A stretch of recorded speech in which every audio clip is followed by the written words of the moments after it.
Hallo julle, ek hoop ek gaan regtig goed met julle en dat julle nou al reeds die ander twee gekyk het as jy nog nie het nie. Voordat julle hierheen verder kyk, onthou om te gaan kyk.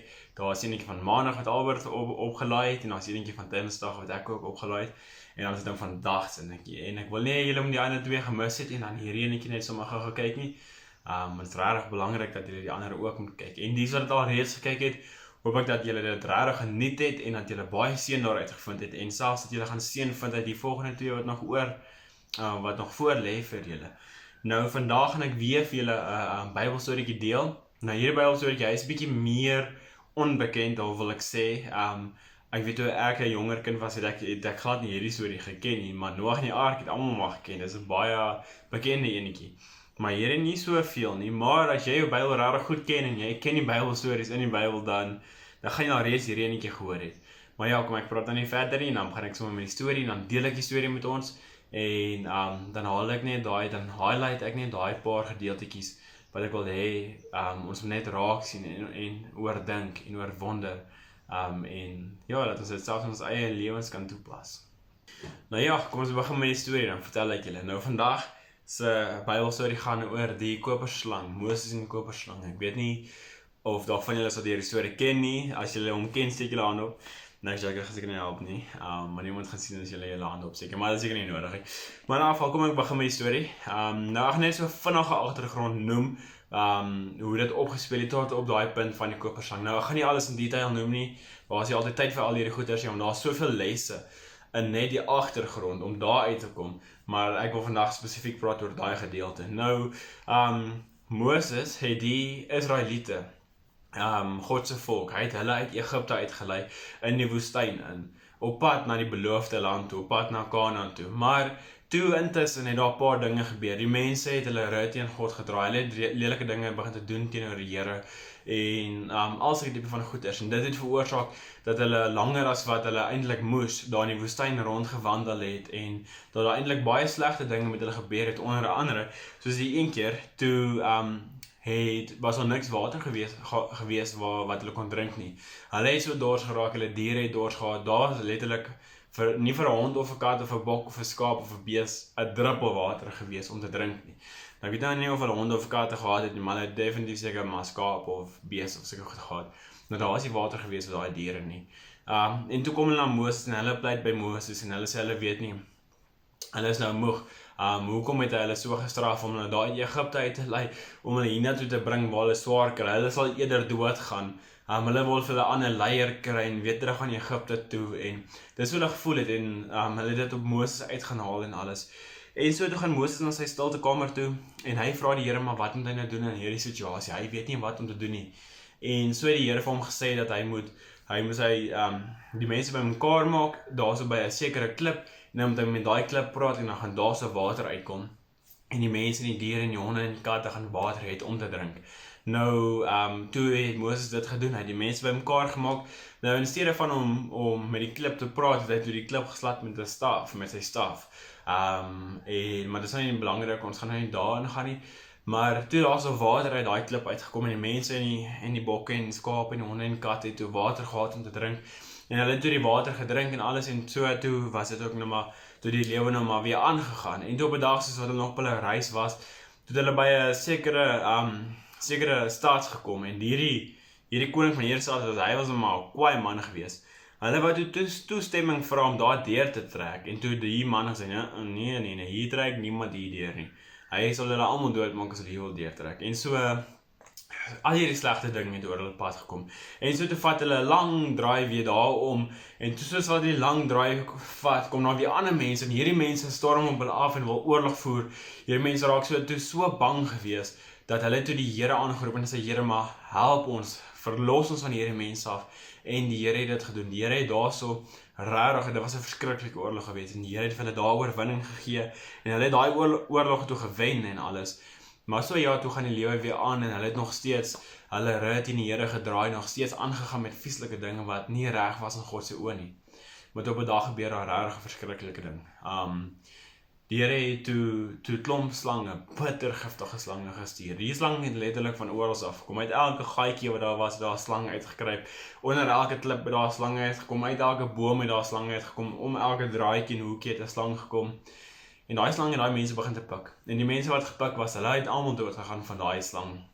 En die mense het probeer hardloop, hulle het probeer alles doen om daarvan af weg te kom, maar hulle kon nie, want die slang was letterlik oral gewees. Daai slang was oor waar jy gekyk, was 'n slang gewees en hy het 'n mens gepik. En die mense wat gepik was, het toe dood gegaan.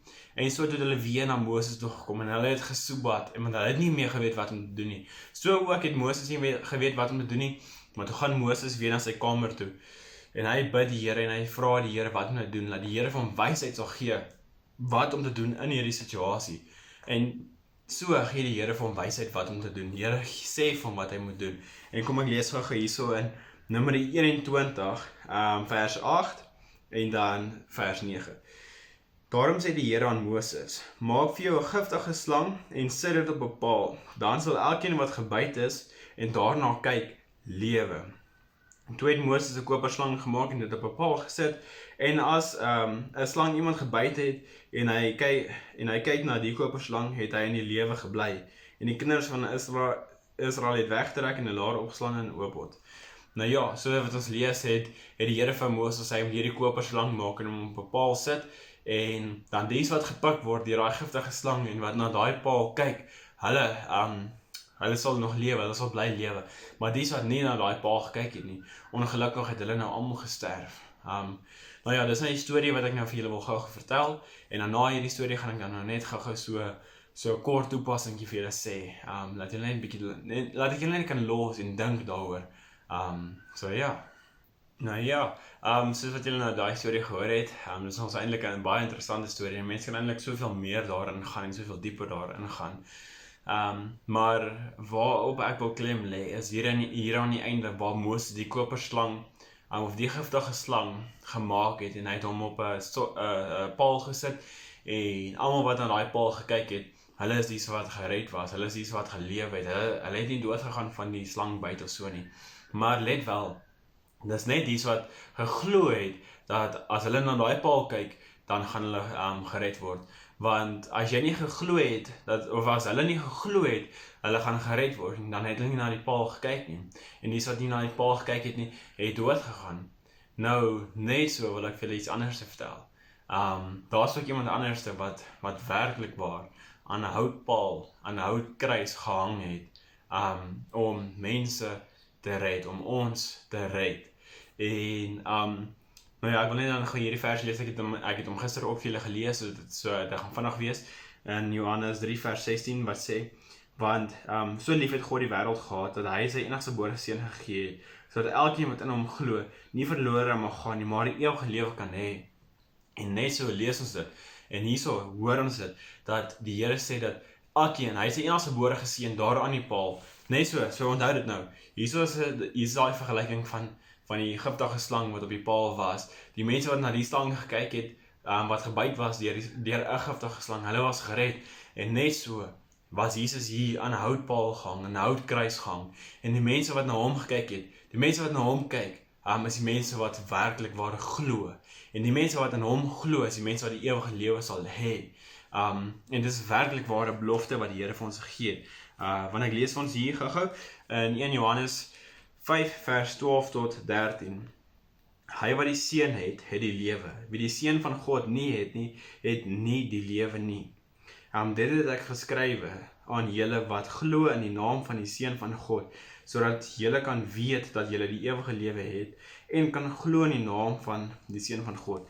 Nou hier sê die Here vir ons dit is werklik ware belofte wat die Here in die woord vir ons sê, dat sy seun, hy wat die seun het die ewige lewe, hy wat glo dat Jesus Christus aan die kruis gesterf het, hy wat deel is van daai gebeurtenis wat daar gebeur het, hy het die ewige lewe, en dit is 'n belofte wat die Here vir ons hier gee, en net so, deur dit, kan ons nie net deur om te glo nie, gehoorsaamheid hê nie, maar wat ons wel ook kan hê, is sekerheid, want dit is 'n belofte wat die Here vir ons gegee het, dat ons daai sekerheid ook kan hê, dat ons die ewige lewe het, En dat 'n mens nie so deur die lewe kan gaan en sê, dan as iemand vir jou vra, maar, waar gaan jy nog wees as jy doodgaan? Dan sê jy, wel, ek hoop maar, regtig dat ek in die hemel gaan wees, of dan sê party mense ook soms, ek weet eerlikwaar nie, ek kan nie vir jou sê nie. Maar weet julle wat, hier gee die Here vir ons die belofte en sê dat hy wat die seun het die ewige lewe. En dit weet ons vir 'n feit, dat as jy kan selfs in jou lewe so wees, dat as iemand na jou toe kom en hy vra, as jy vandag sterf, waartoe gaan jy? Dan kan jy verseker wees, jy kan sekerheid hê, dat jy kan sê, ek gaan eendag, as ek dood gaan ek daar in die hemel wees, saam met die Here. Maar net so, deur geloof, kan ons die sekerheid ook hê, dat ons die ewige lewe gaan hê. Nie net die natuurlike gehoorsaamheid aan die Here nie, maar ons kan ook die sekerheid hê. En dit is so belangrik, ouens, om dit te hê, om te weet, jy daai sekerheid. As jy nog deur die lewe gaan, as jy nog in die lewe deurgaan, en jy lewe nog, en jou hart pomp nog hierso, jou longe haal nog asem en alles, en jy het nie sekerheid, of jy hemel toe gaan of nie, wonder ek, maar is dit nie vandag die dag, is dit nie vandag wat jy moet begin te dink, maar as die Here vir ons 'n belofte gee, dat ons sekerheid kan hê, hoekom het ek nie daai sekerheid nie? Kan ek nie daai sekerheid ook kry nie? Want daai sekerheid is vir elkeen wat glo. Dit is vir elkeen, dit is nie net vir die sekeres wat glo nie. Vir elkeen wat glo, het daai sekerheid. Maar as jy nie glo nie, dan gaan jy daai sekerheid hê nie. Net soos daai mense wat gepik was, wat nie geglo het, daai slang gaan hulle red nie, en nie dan nog kyk nie, hulle het dood gegaan. Maar die wat geglo het, hulle het na daai slang gekyk, en hulle het gelewe, en dis 'n ware storie wat gebeur het. En net so ook vandag, die wat glo in Jesus Christus wat aan daai kruis gesterf het vir ons, om ons van ons sondes te verlos, daai enetjie wat glo, sal die ewige lewe hê. Nou ja, dit is my storie wat ek vir julle wil vertel, dit is my toepassing wat ek vir julle het, en ek hoop regtig julle vind seën daaruit, want ek glo werklik waar, dit is belangrik om te vra en te dink oor hierdie tipe van goeders, en om te vra, maar het jy self hierdie geloof? Nou ja, dan gaan ek julle nou los, ek gaan julle nou verlaat, so julle is nou verlos van my, die is nou my laaste boodskap, as julle nou nie weer, die ding gaan weer oorspeel nie, dan gaan julle nie weer my stem hoor nie, maar as julle hom weer gaan oorspeel, gaan julle my stem hoor, want dan is dit julle eie skuld. Maar ja, ek is nou klaar met julle, en ek hoop regtig waar, dat julle seën uit dit uitgevind het, en ek hoop dat julle sien uit na môre se boodskap wat Albert nog met julle gaan deel, en dat julle sommer nie eers kan wag om dit weer te kan sien nie. So ja, ek groet vir julle.